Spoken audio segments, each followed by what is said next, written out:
So the information coming now is that the 177 Christians that were abducted on Sunday are in Rijana torture camp.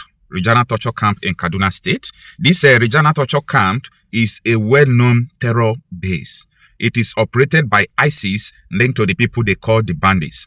Now, the funny thing is that police knows this Rijana torture camp. Police is aware of this camp. They know this place very well.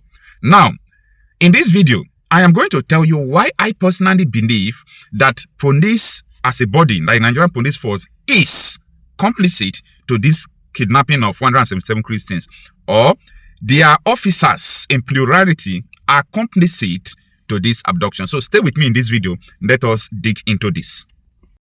Good morning, everyone. Thanks for joining me in this video. This is Friday, January 23, 2026.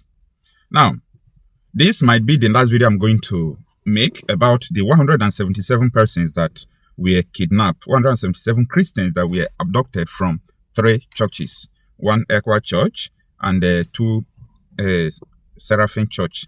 So, this is my opinion. This is my own opinion.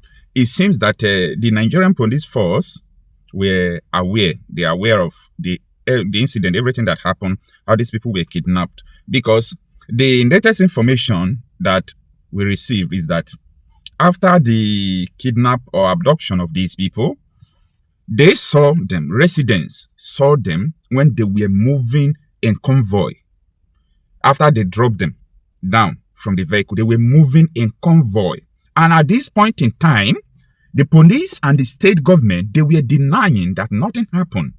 And where these people were moving in convoy, it is not a thick forest, it's just a field where everybody could see what is going on. People were raising an alarm. They were trying to draw the attention of the police, but police was telling them that nothing of such happened, instead of swinging into action at that moment. Even though you receive a call that something is going on, don't argue first. Move into action. It is better you move into action and at the end you discover that nothing happened than for you to keep quiet. That is complicity. I mean, that is complicity. There is nothing you are going to tell me about this.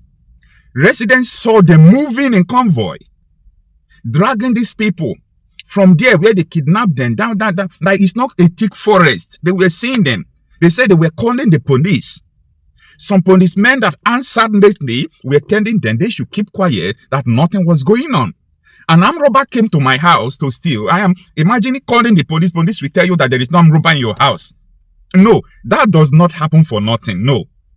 Even though the police did not go for training or anything, even though you are calling a moron will not tell you that nothing is going on in your house. They can tell you that, oh, we don't have way to move or something like that. Telling you that there is nothing going on while your people are being kidnapped is, an act of complicity to enable these people to go far before they could come in. Now, I understand that from some sources that the government, the Kaduna state government said that, they were trying to downplay this thing because of the scrutiny of, America in the midst of what is going on. An accusation that there is a Christian genocide. No, that is not an accusation. They are attacks targeted at Christians. This is a reality. This is a reality. It has nothing to do with what people are calling alleged. Anybody using that word alleged, I'm sorry to use this word. You are ignorant of what is going on and you should not be a reporter of what is going on. You can use the word alleged if you're unable to confirm incident. What do you want to confirm again? Right from 2012, Boko Haram started giving Christians quick notice to leave the north.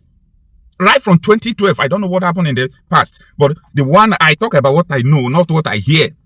They started giving Christians quick notice and started killing them from down 2012.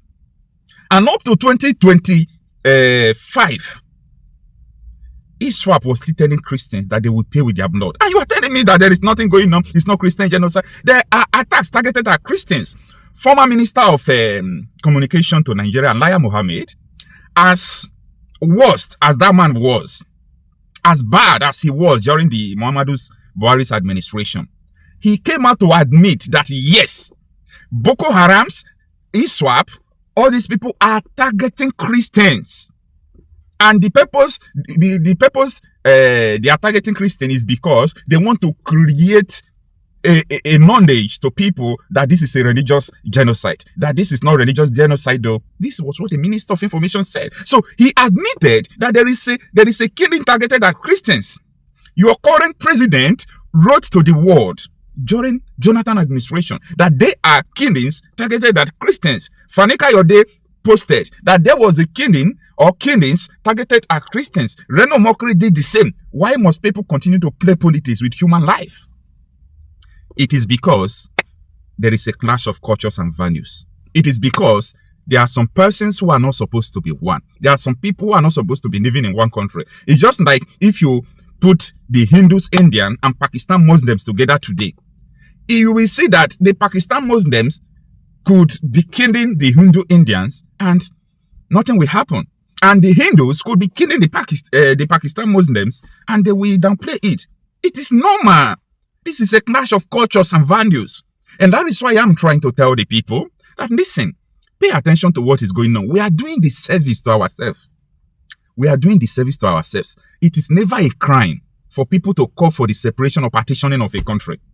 At this moment in time, anybody telling you that Nigeria is not divided, the person is ignorant of the reality on ground. Okay? Now, the reason why I said the person is ignorant of the reality on ground is because many geographical areas in Nigeria are not under Nigerian government. They are under ISIS, they are under ISWAP, they are under the control of terrorists. You don't get it. Nigeria it is long time Nigeria has been divided. You see, that was from 2014. There are so many territories that Boko Haram have annexed in Nigeria that time. And up to tomorrow, the battle is still going on. So to come out and tell me that Nigeria is not divided and Nigeria should not be divided, that people should not talk about partitioning of this country, is a very, for me, it's a criminal offense. Nigeria has been divided since. Nigeria don't have one law. See, Nigerian constitution is not enough for so many people in this country. They don't believe in Nigerian constitution. That is why they adopt Sharia law. And they did not adopt Sharia law because of marriage and don't, like registry that people do. They adopted Sharia law. They started practicing blasphemy. Blasphemy they are using to burn Christians alive. Blasphemy they are using to kill people who did not believe in them. You said you speak one word against you and that is not in Nigerian constitution. And they kill you. And you don't have sense to think that this is a great disservice to your generation. To be thinking that this will continue forever. The clash of cultures breeds insecurity. The clash of cultures breeds insecurity. This is a common thing that everybody ought to understand. It is a clash of cultures and value. So one value system is trying to supersede another value system. And they cannot do that through influence. If you actually want to win people, do it through influence. If your idea is good, do it through influence. Not with gun, not with infiltration, not with deception, not by spilling of blood of the innocent people. You see, I will continue to say this. There is no way one Nigeria is going to work. It has never worked right from the beginning. It will never work, from time ongoing. This is because we are not one. Any country I go that the country is a Sharia country or have any other law, I will obey their law. But you can't be in a country you have different laws. In Yobe State, they just pass a law. You are a Christian, you are a Muslim. You don't have right to sit with the opposite partner in the bus. These are the laws affecting the people. It's affecting everyone. And you are here talking rubbish. That, this country, partitioning is not what we should do. It's a leadership problem. What is leadership? Leadership in a sphere of influence that is doing well is good leadership. So people don't believe the kind of leadership you are saying is a good leadership. People call it haram. Yeah, it's a good leadership to you. It's not a good leadership to other person. What is good for this is not what is good for this. If actually Nigeria supposed to be a good country, Sharia law supposed to be cancelled at the level of having Sharia police, blaspheming law, killing people, arresting people. All those things does not exist in a secular state. You can have Sharia law for purpose of marriage.